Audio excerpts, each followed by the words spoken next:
Hello guys, welcome back again. You're a superhero. Ngasi muk mayam ga punna yengminagadori sidi isai ne adugu isai se matek mayam ama khomjallaga semba kalakar mayam ama yawbu isai ne mayam yengda sungse soina nungai gani na khalle Facebook tagi thengnaraga aina lokhalaga semjaba ngaktane loinamak yengmana te matek thengnaba singdo loksan bangaktane kamain toge habado mayam punna yengminasi sungse soina nungai gani na khalle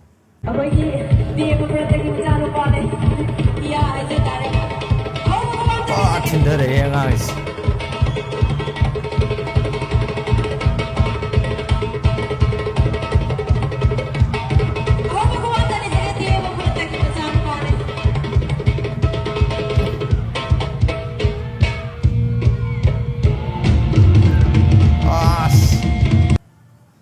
This is hey.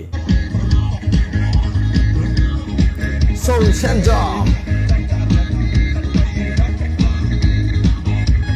I'm on the pizza. Krishna, Tabaro Krishna. Don't want to be there. Siroy giting sango.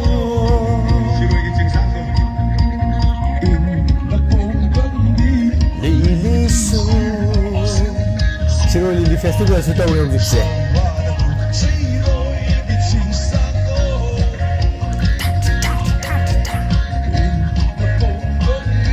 Lili su.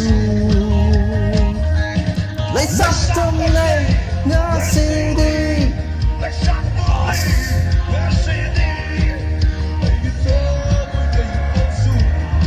Like a phone is happening.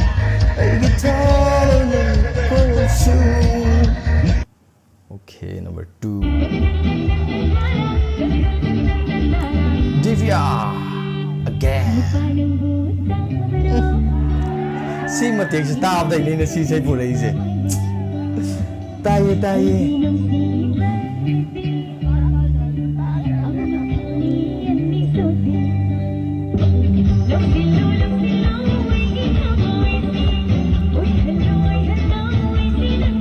Ôi anh đi ai cực tagi.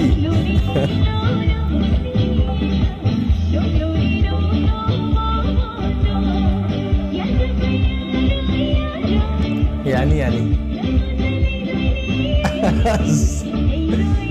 Mai sumai đâu rồi cái ông đâu hả bạn? Am sum với tại đâu đó. Okay, lôi khre mata.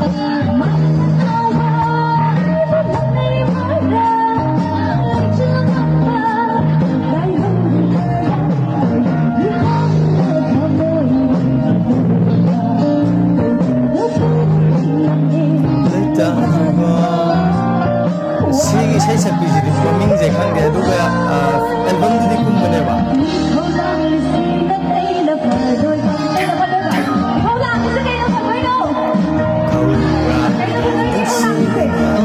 Sibana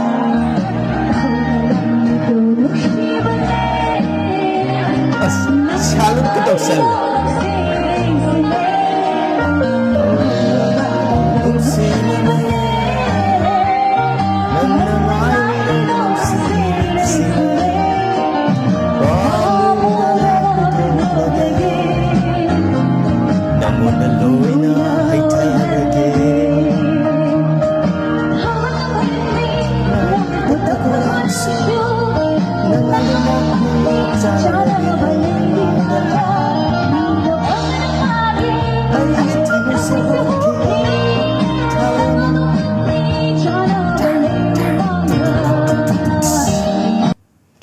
Okay, mari suwa. Huziki no pido. Say pa za ba.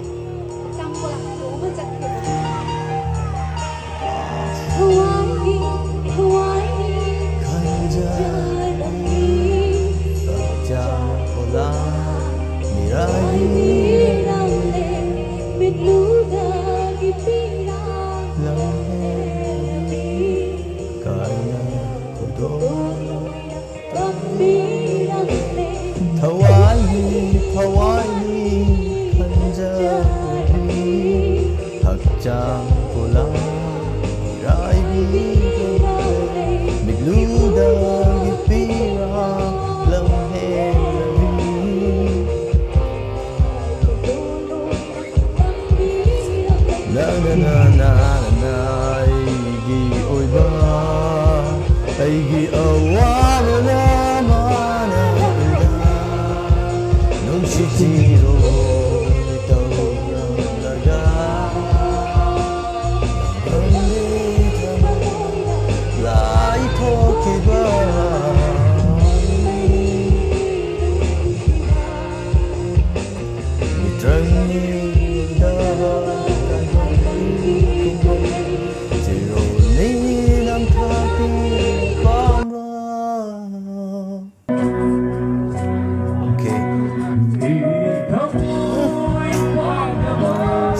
Suren ki macha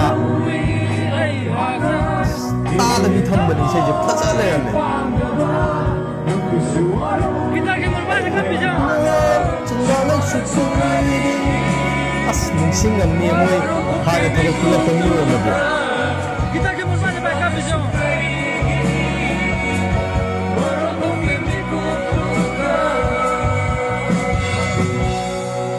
Ani mak ko wala dia.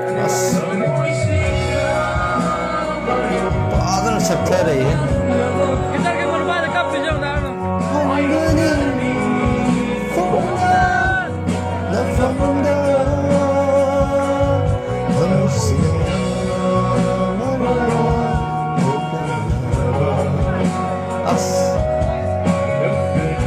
Suren halak ko chak mana re sidi Macam sama ada na. padan sai Nungsiye aina nangbu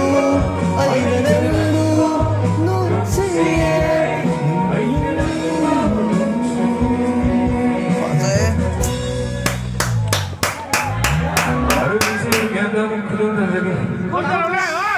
fazana sa fazana makhata na dum sapura okay siji ju aina thengna bane Facebook ta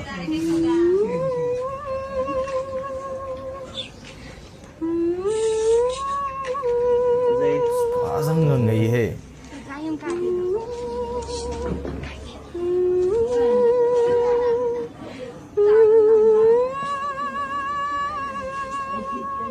basanta gi nongalamda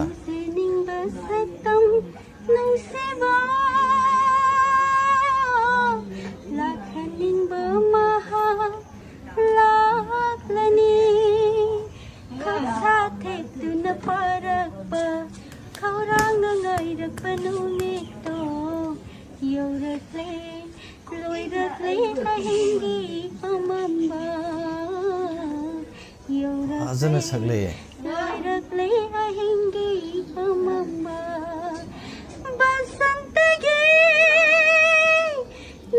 Fadan sing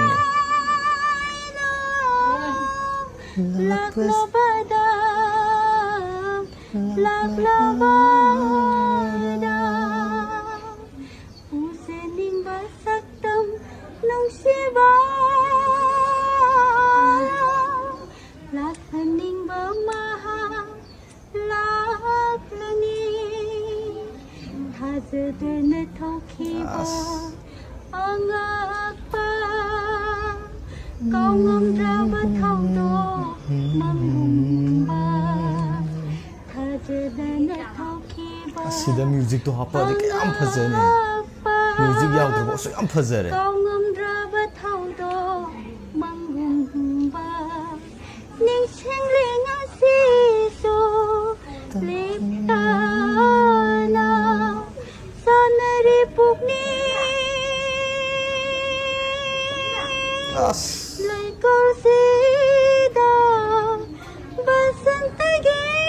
Sisi original do nande sorry oramgani na khalle aina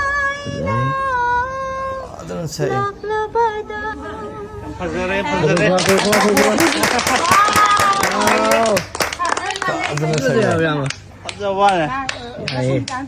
mayam punna video sing na kre video se sung soi na nungai ramgani khalle kamai toge habado comment ta thambiramo asigumba nungai nungai ba video mayam ama puduna lakchege ai channel sida nongna changpa oitargadi subscribe tawbiramo aduga video se nungai targadi like amamam tang tawbiramo ngasi gi oina di video se matang swada lu sinjari mathang video da muk mayam punna thengnarasi puna mapu panthoibana khurumjari bye guys